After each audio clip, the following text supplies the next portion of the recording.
नमस्कार मित्रों, मैं हूं डॉक्टर हरिनिवास। चैनल का नाम है संस्कृत साहित्य एवं संस्कृति। आचार्य आनंदवर्धन अपने ध्वन्यालोक के प्रथम उद्योत में इस प्रकार से ध्वनि की स्थापना करते हैं। ये पूरी प्रक्रिया हमने देखी। अंतिम 19वीं कारिका पे जाने से पहले जो बात चल रही थी उसको याद करते हैं, क्योंकि उन्होंने कहा कि ध्वनि अलग है और भक्ति, जिसको गुणवृत्ति भी कहा जाता, वो अलग चीज़ है। अगर आप भक्ति में ध्वनि का समावेश करेंगे तो भक्ति यानी कि लक्षणा है, तो लक्षणा मूला जो ध्वनि है, चलिए आप अगर कहते हैं कि भक्ति में उसका समावेश हो गया तो हम उसका समावेश मान भी लेते हैं भक्ति में, लेकिन ये तो जैसे कि चर्चा हम पहले कर चुके, ये तो अव्याप्ति दोष हो जाएगा। क्योंकि जो अभिधा मूला व्यंजना है, विवक्षितान्य परवाच्य लक्षण, जो विवक्षितान्य परवाच्य का लक्षण है, वो तो इसमें समाविष्ट नहीं होगा भक्ति के अंतर्गत। इसलिए भक्ति अलग है और उसका लक्षण भी अलग है। और जिसकी कि हमने बात की कि ध्वनि जो है वो उससे बिल्कुल अलग चीज़ है। आप भक्ति में ध्वनि का समावेश करने की कोशिश बिल्कुल ना करें। अब स्थिति क्या आती है कि भक्तिवादी आचार्य जो हैं वो ये कहते हैं कि भक्ति में ध्वनि का समावेश तो आप भी मानते हैं ना, कि कुछ अंश तक भक्ति में ध्वनि होती है, यानी लक्षणा में जो आप कहते हैं कि लक्ष्यार्थ के बाद व्यंग्यार्थ की प्राप्ति होती है, जो उसके प्रयोजन की सिद्धि होती है। तो जो प्रयोजन के रूप में भी आपको जो ध्वनि मिलती है ना, उसके आधार पे आप इसी को ध्वनि मान लें तो इसमें परेशानी क्या है। अर्थात जो आपको लक्ष्यार्थ प्राप्त होने के बाद उसके प्रयोजन के रूप में ध्वनि की सिद्धि होती है ना, आप उसको ही ध्वनि माने और उस आधार पे आप मान लें कि भाई ध्वनि का समावेश इसमें हो गया। आनंदवर्धन क्या कहते हैं जरा देखते हैं। कस्यचिद ध्वनि भेदस्य सातु स्याद उपलक्षणम। अगर इस प्रकार से आप कहीं जो थोड़ा सा ध्वनि मिल गया उसके आधार पे आप उसी को ध्वनि का लक्षण मान लेंगे तो ये योग्य नहीं है। इस उपलक्षण को मूल लक्षण मान लेना ये बिल्कुल योग्य नहीं है। सा पुनर्भक्ति वक्ष्यमाण प्रभेद मध्याद अन्यम अस्य भेदस्य यदि नामोपलक्षणतया संभाव्यते। भाई हम आगे चल के जब ध्वनि के भेद प्रभेदों की चर्चा करेंगे ना, संलक्ष्य क्रम असंलक्ष्य क्रम, तो जब बहुत सारे ध्वनि के भेद प्रभेदों की चर्चा होगी ना, तो उसका कोई एक भेद, जिसको आप भक्ति कहते हैं, जिसको आप लक्षणा कहते हैं, वो उसका कोई एक प्रकार हो सकता है। संपूर्णता आप पूरी ध्वनि का समावेश उसके अंदर कर दें, ये तो बिल्कुल योग्य नहीं। यदि चा गुणवृत्त्यैव ध्वनिर्लक्ष्यते इति उच्यते। लेकिन फिर भी अगर आप ये कहते हैं कि जब आपने लक्षणा में उस ध्वनि को देखा तो उसी के आधार पे आपको पूरी ध्वनि को मान लेना चाहिए, अगर आप ऐसा कहते हैं कि उस लक्षण के आधार पे आप सारे ध्वनि के लक्षणों को आप मान लें, तद अभिधा व्यापारेण तद इतर अलंकार वर्गा समग्र एव लक्ष्यते इति। तो फिर तो भैया अभिधाजन्य अर्थ होता है, अलंकारों में भी अभिधा अर्थ प्राप्त किया जाता है। अलंकारों में चाहे उपमा अलंकार हो, उत्प्रेक्षा हो, जितने भी अलंकार हैं सब में अर्थ कौन सा है? अभिधा वाला अर्थ है। तो फिर अभिधा अर्थ में सभी अलंकारों का समावेश हो गया, तो सभी अलंकारों को आप अलग अलग काहे के लिए प्रस्तुत कर रहे हो? देखिए मुख्यतः ये अलंकारवादियों की सारी चर्चाएं हैं। तो कहते हैं कि अगर आप ये कहते हैं कि लक्षणा में ध्वनि का समावेश हो जाता है, क्योंकि लक्षणा में कहीं ना कहीं ध्वनि है, तो भैया इसी प्रकार से अभिधा से ही सारे अलंकारों के अर्थ प्राप्त होते हैं, तो सारे अलंकारों का समावेश फिर अभिधा में हो जाएगा। फिर ये पूरी अलंकारों के आडंबर की चर्चा, इस सब का क्या अर्थ रह जाएगा? तो समग्र एव लक्ष्यते इति प्रत्येक अलंकाराणाम लक्ष्यकरणन वैयर्थ प्रसंगा। तो फिर सभी अलंकारों का जो आपने लक्षण किया, उनके उदाहरण प्रस्तुत किए, ये सब कुछ बेकार हो जाएगा, यानी ये कुछ भी काम का ही नहीं रह जाएगा। तो जो परंपरा है उस परंपरा का अनुसरण कीजिए। ऐसा नहीं कि आप कुछ भी कह दें और कुछ भी स्वीकार्य हो, ऐसा संभव नहीं है। भक्ति में ध्वनि का समावेश नहीं हो सकता है। अब किसी ने कहा कि भाई लक्षणे अन्य ही कृते चास्य पक्ष संसिद्धिरेव न।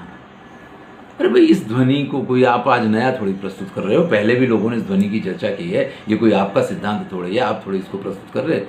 तो आचार्य आनंदवर्धन कहते हैं कि भाई इससे हमें कोई फर्क नहीं पड़ता। अगर किसी ने पहले से इस ध्वनि को स्वीकार किया है तो ये तो हमारे लिए सौभाग्य की बात है ना। लक्षण ही अन्य ही कृत्य च अस्य, अगर इसका लक्षण उन लोगों ने जो किया हुआ है, ये वैयाकरणियों का सिद्धांत है ना। तो कहते हैं पक्ष संसिद्ध रहे हो ना, तो ये तो हमारे पक्ष की बात हुई ना, ये तो हमारे लिए अच्छी ही बात हुई है ना। अगर वैयाकरणियों ने ध्वनि की, वैसे भी काव्य शास्त्री कभी ऐसा नहीं कहते हैं, या ध्वन्यालोककार ने भी ऐसा नहीं कहा है कि भाई ये हमारा सिद्धांत है। वो तो कहते हैं कि वैयाकरणियों ने ध्वनि को माना है। हाँ, उन्होंने सिर्फ शब्द को ध्वनि कहा था, हमने शब्द को भी ध्वनि कहा, अर्थ को भी ध्वनि कहा, व्यंजना व्यापार को भी ध्वनि कहा, जो ध्वन्यार्थ मिलता है उसको भी ध्वनि कहा, और ऐसा कोई काव्य है उसको भी ध्वनि कहा। हमने ध्वनि के और जरा विस्तार कर दिया उसके स्वरूप को। तो अगर कोई और भी इस ध्वनि को मानता है तो इसमें हमें कोई आपत्ति नहीं है, ये तो हमारे लिए अच्छी बात है। कृति वा पूर्वमेव अन्यैहि ध्वनि लक्षणे पक्ष संसिद्धिरेव। जिन पूर्व आचार्यों ने इस ध्वनि की चर्चा की है, इस पे विचार किया है, इसका लक्षण दिया है, या इसके संदर्भ में जो भी उन्होंने अपनी बात प्रस्तुत की है, उससे हमारे पक्ष को बल की ही प्राप्ति होती है। यस्मात् ध्वनि रस्तीति न पक्षः।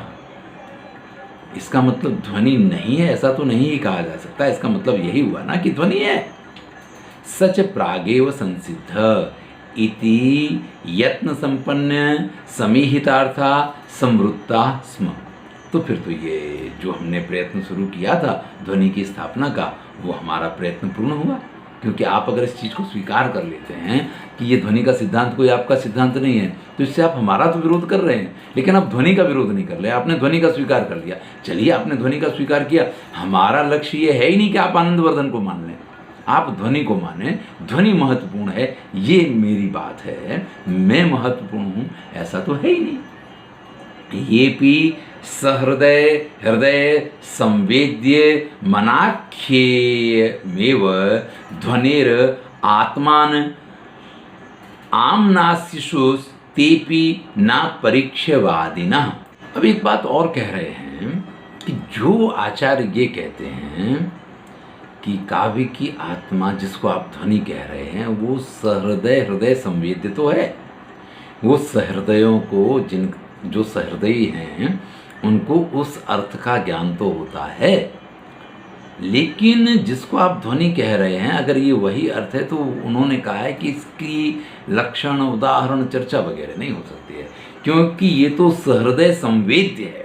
ये तो उसको सिर्फ गूंगे को गुड़ स्वाद जैसी स्थिति है कि वो इस आनंद को ले तो सकता है, लेकिन इसको शब्दों के द्वारा व्याख्यायित नहीं किया जा सकता है, इसलिए ध्वनि की चर्चा नहीं हो सकती है। तो आनंदवर्धन कहते हैं कि भाई ये भी बात जो है ये योग्य नहीं है, ये अपरीक्षित बात है। यत उक्त्या नीत्या वक्ष्यमाणया च ध्वने सामान्य विशेष लक्षणे प्रतिपादितेपि यदि अनाख्येयत्वं तत् सर्वेषामेव वस्तूनां तत्प्रसक्तम्। देखिए, आप ध्यान से देख लीजिए, आगे चर्चा होगी। हम ध्वनि का लक्षण भी कर रहे हैं, हम उसके उदाहरण भी दे रहे हैं, उसमें सामान्य क्या है उसकी भी बात करते हैं, उसकी विशेषता क्या है उसकी भी बात करते हैं। हमने जब सब चीज़ों की चर्चा कर दी है और फिर भी अगर आप ये कहते हैं कि इसकी चर्चा संभव ही नहीं है या इसका विश्लेषण संभव ही नहीं है, ये तो गूंगे का गुड़ स्वाद, कि गूंगा आदमी उसने गुड़ खाया वो कह ही नहीं पाता ये मीठा है, ये कैसा है, ये बहुत अच्छा है, वो खाली इशारे करेगा। इस प्रकार से ध्वनि तो सिर्फ आप ये मान लीजिए कि कुछ इसके लिए आप अच्छे अच्छे इशारे कर पाएँ, इससे ज़्यादा शब्दों के द्वारा इसका विवेचन नहीं हो सकता है। अगर आप फिर भी ऐसा कह रहे हैं तत्सर्वेषामेव वस्तूनां तत्प्रसक्तम्, तो ये नियम तो हर जगह लागू पड़ेगा, क्योंकि हर वस्तु जो है वो किसी न किसी रूप में, आप कहते हैं कि हमने रसगुल्ला खाया, तो आपने जो खाया उसमें आपको किसका टेस्ट आया? रस का टेस्ट आया, किसमें जो गोला था उसका टेस्ट आया, या वो पकाया गया उसका टेस्ट आया? आप किसके टेस्ट की बात करते हैं?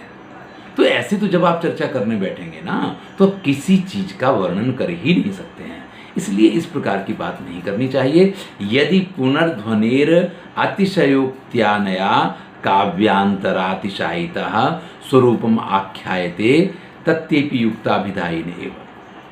हाँ, अगर उन्होंने अतिशयोक्ति में ये बात कही है कि भाई ये ध्वनि तो ऐसा तत्व है कि जिसकी चर्चा ही संभव नहीं है, तो इससे ध्वनि के स्वरूप को कोई फर्क नहीं पड़ता है। अगर अतिशयोक्ति के रूप में कई बार ऐसा होता है, अरे साहब क्या सौंदर्य है, मैं क्या वर्णन करूं, आंखों के पास मुंह नहीं है और मुंह के पास आंखें नहीं है। कई कवियों ने इस तरीके की बात की है। तुलसीदास जी जब सीता जी के स्वरूप का वर्णन करने बैठते हैं या राम के स्वरूप का वर्णन करने बैठते हैं, राम सीता का जब विवाह हुआ है, कौन सी घटना मुझे बराबर याद नहीं आता है, तो वो कहते हैं मुख न नयन नयन बिनु बाणी, कि जो मुख है उसके पास आंखें नहीं हैं और जो आंखें हैं उनके पास वाणी नहीं है। तो भैया अब हम इसका वर्णन किस प्रकार से करें? तो इसका मतलब ये नहीं है कि पूरा रामचरितमानस नहीं लिखा। रामचरितमानस तो फिर भी लिखा है उन्होंने, और उस घटना का भी, उस प्रसंग का भी उन्होंने योग्य रूप से वर्णन किया है, लेकिन फिर भी अतिशयोक्ति के रूप में ऐसा कहा जाता है। तो अगर अतिशयोक्ति के रूप में ये बात कही गई है तो इसमें तो ध्वनि को कोई हानि पहुंचती नहीं है, तो ये तो ध्वनि के लिए अच्छी ही बात है।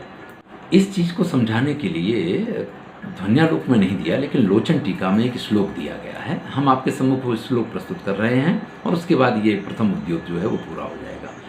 निद्रा निमीलित दृशो मदमंथराया नाप्यर्थवन्ति न च यानि निरर्थकानि अद्यापि मे मृगदृशो मधुराणि तस्याः तान्यक्षराणि हृदये किमपि स्फुरन्ति। प्रेमी कह रहा है कि नींद में से उठी हुई अपनी आंखों को मींजती हुई, नशे में बिल्कुल धीरे धीरे, नींद का भी एक नशा होता है, तो मद मंथराया, मद से यानी नशे से धीरे धीरे चलती हुई, नाप्यर्थवन्ति न च यानि निरर्थकानि, वो कुछ बड़बड़ा रही थी, कुछ बोल रही थी। अब जो बोली थी उसका कुछ अर्थ था, कुछ निरर्थक नहीं, वो अर्थ वाला तो नहीं था, लेकिन वो निरर्थक भी नहीं था। कह क्या रही थी? कुछ कह रही थी, कुछ सुना कुछ नहीं सुना, जो सुना कुछ समझ में आया कुछ नहीं समझ में आया। जो समझ में आया वो ये कह रहा है कि वो जो कुछ बोल रही थी वो बड़ा महत्वपूर्ण था, और जो नहीं समझ में आया उससे ये समझ में नहीं आया वो क्या कहना क्या चाह रही थी। कवि कहता है अद्यापि मे मृग दृशो मधुराणि तस्या, उस सुंदरी की वो बातें आज भी, उस सुंदरी मृगनयनी की वो मधुर बातें आज भी, तानि अक्षराणि, वो अक्षर जो हैं, हृदय किमपि स्फुरन्ति, मेरे हृदय में कुछ कुछ करने लग जाते हैं। अब आप समझिए क्या कहा था उसने, स्पष्ट तो नहीं है, तो बेकार में बड़बड़ाई थी? नहीं, बेकार तो नहीं बड़बड़ाई थी, कुछ कहा था। और जो कहा था, अरे जो कहा था क्या कहा था? तो बोले कुछ समझ में नहीं आया। तो बेकार बोली थी? नहीं, बेकार तो नहीं बोली थी, बोला तो कुछ बड़ा महत्वपूर्ण था। तो ये इस प्रकार की जो अर्थ होते हैं ना, इस प्रकार की जो स्थिति है कि वो व्यक्ति ना तो उसका वर्णन कर पा रहा कि उसने क्या कहा था, और ना वो ये कह पा रहा कि वो बेकार में बोली थी। तो अगर कोई इस प्रकार से ध्वनि की बात करता है ना, तो ठीक है, ध्वनि का भी स्वरूप कुछ ऐसा ही होता है कि वो जो अर्थ प्राप्त होता है किस शब्द के द्वारा व्यक्त हुआ, उस शब्द की उपयोगिता है, नहीं, उस शब्द से उसको कोई लेना देना नहीं है, लेकिन अर्थ तो उसी शब्द से, हाँ, अर्थ तो उसी शब्द से निकला है। तो ध्वनि की स्थिति भी कुछ इस प्रकार की होती है कि वो जिन शब्दों से प्राप्त होता है अर्थ, ध्वन्यार्थ या व्यंग्यार्थ, या ध्वनि जिन शब्दों से प्राप्त होती है, उन शब्दों के अर्थ के साथ या उन शब्दों के साथ उसको कोई लेना देना नहीं होता है, और फिर भी वो आनंद देने वाला होता है। तो यहाँ नायिका ने जो कुछ कहा, उसने जो कुछ सुना, कुछ समझ में नहीं आया, लेकिन आनंद उसका जो है वो पूरी तरीके से उसको प्राप्त हो रहा है। तो इस प्रकार से ध्वनि की अत्यंत सुंदर शब्दों में आचार्य आनंदवर्धन ने स्थापना की है। ध्वनि है, ना तो इसका समावेश भक्ति में हो सकता है, और ना ही अभाववादियों के मत के अनुसार इसको एक अलंकार के रूप में माना जा सकता है।